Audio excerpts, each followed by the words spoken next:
Film review, Reas, directed by Lola Arias. Reviewed by Navid, Nikkhah, Azad. We're used to watching movies at the Berlin Film Festival that surprise us with their unique take on real-life themes.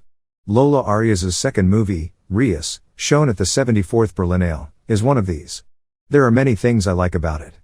But what stands out most is the perspective of the Argentine filmmaker behind it. It's this perspective that holds the film together and keeps us interested until the end. That's why Reas is a standout film for me. The movie begins with a shot of Yosseli in prison, with the camera capturing her face from different angles, similar to how they would film a prisoner going to or leaving jail. I see and interpret this scene as the filmmaker showing us different perspectives, perhaps angles we didn't know existed, to look at Yosseli's life. I argue that Reas is a film about looking and how we look. You can interpret looking as the lens through which we view life. Do we look at life optimistically or pessimistically? Do we see life in black and white? In shades of gray? Or do we see it in color? The film's discussion revolves around this point. It wants to tell us that there are other ways to look. Yosseli was arrested at the airport for drug trafficking, and we learn that she has served her sentence in Azad prison for 4 years and 6 months. Her wish is to become a millionaire, and she has a tattoo on her body of the Eiffel Tower with the words written underneath, "Never give up." Her tattoo speaks to the viewer about her desire, and my interpretation is that her tattoo acts like a roadmap, telling her which path to take after being released from prison. Yes, the Eiffel Tower tattoo on her body is a roadmap.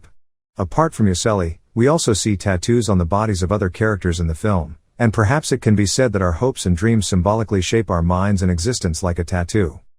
The prison depicted by the director in the film is probably unlike any prison we can imagine.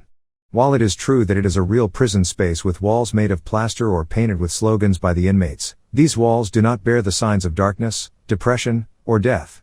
Perhaps the most important reason for this is that the real characters of this film, the inmates of this film, have no relation to death, depression, or surrender. They even express their protest to the prison authorities by singing and dancing.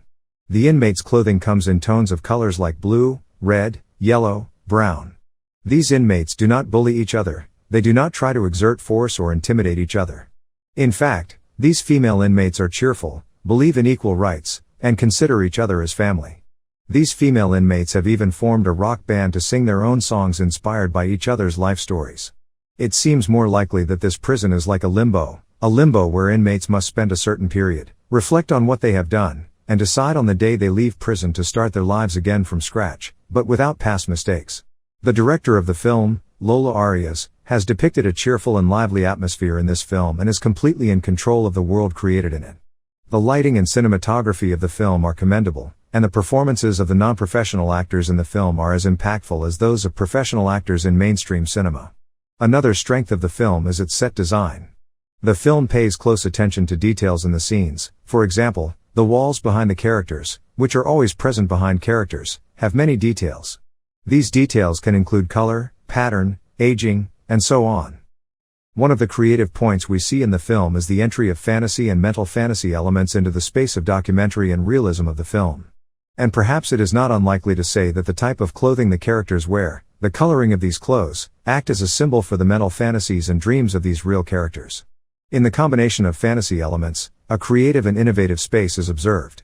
For example, in one of the scenes where two of the inmates are married, they are lying on a bed leaning against a wall, and on the wall, there is a picture of the sea, with waves coming from the horizon and two birds swimming in the scorching heat of the sun. Examples of such scenes are observable in various scenes in the film. Another concept addressed in the film is that in the prison depicted by the director, one can experience freedom. However, it is important to consider how the inmates perceive and interpret things. The inmates are brought to this prison because they have succumbed to their desires and committed illegal acts. Another interpretation I have of this film is that the inmates in prison become captives of their dreams, fantasies, and desires. And during their time in prison, they undergo such positive changes that upon their release, they pursue their unattainable dreams and aspirations.